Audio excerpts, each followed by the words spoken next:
Is there objection to the senator from New York's first request? Mr. President, I object to the first request. Objection is heard. Is there a objection to the second request of the Democrat leader? Mr. President, reserving the right to object. Senator from Arkansas is recognized. So, once again, we're hearing the Democrats and the media traffic in fake news. We've heard a lot on this floor and over the weekend about a Muslim ban. This is a so-called Muslim ban that applies to only 7 countries, and it does not apply to Indonesia, India, Pakistan, Bangladesh, or Nigeria, the 5 largest Muslim populations in the world. I've heard lots of claims on TV about 134 Muslims who could be affected. Of course, that leaves 1.6 billion Muslims who are not affected. This is not a Muslim ban. This is a temporary pause of movement from 7 countries, which President Trump did not pick from thin air. He picked from acts of this Congress and the Obama Department of Homeland Security. 5 countries in a state of near anarchy. A 6th country, Iraq, which has had a large part of its territory overrun by the Islamic State, and a 7th, Iran, which is the world's worst state sponsor of terrorism. Moreover, it's not a ban. It is simply a temporary pause for 3 to 4 months to evaluate whether Obama administration policies are strong enough to keep this country safe. We've also heard claims that this is somehow unconstitutional.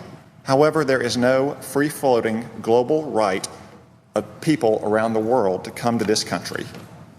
President Trump's order is nothing more than a temporary pause on migration from countries with very weak state institutions or which sponsor terrorism, while the President and the administration take a more thorough review of our vetting procedures and the refugee program as a whole. Secretary Kelly has stated that it does not apply to green card holders.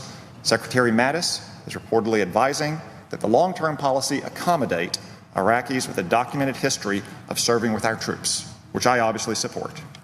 In fact, a temporary pause for security evaluations is so sensible that in November 2015, after the Paris terrorist attacks, even the minority leader suggested, quote, a pause may be necessary, end quote. It wasn't beyond the pale then, and it's not now. Moreover, the people who are enforcing our laws on the front lines agree with President Trump. The Union for the Border Patrol and the Customs Enforcement agents have stated that they support this order and 2 other related immigration orders. Yet here's the minority shedding crocodile tears over President Trump's immigration and refugee policy. But where were those tears for the last 8 years when President Obama's foreign policy created all of these refugees? Where were the tears when President Obama overthrew the government of Libya with nothing to follow? Where were the tears when President Obama withdrew from Iraq, leaving that country to fend off Iran and the Islamic State? Where were the tears when President Obama gave Iran $100 billion to continue its imperial campaign throughout the Middle East, to include overthrowing the government of Yemen through its proxies? And most notoriously, where were the tears when President Obama stood idly by and watched Syria go up in flames? Spare me the tears now. If the minority is worried about the President's counsel and wants to make a difference in the real world, I suggest we get to work and we confirm Rex Tillerson to be the Secretary of State and Jeff Sessions to be the Attorney General.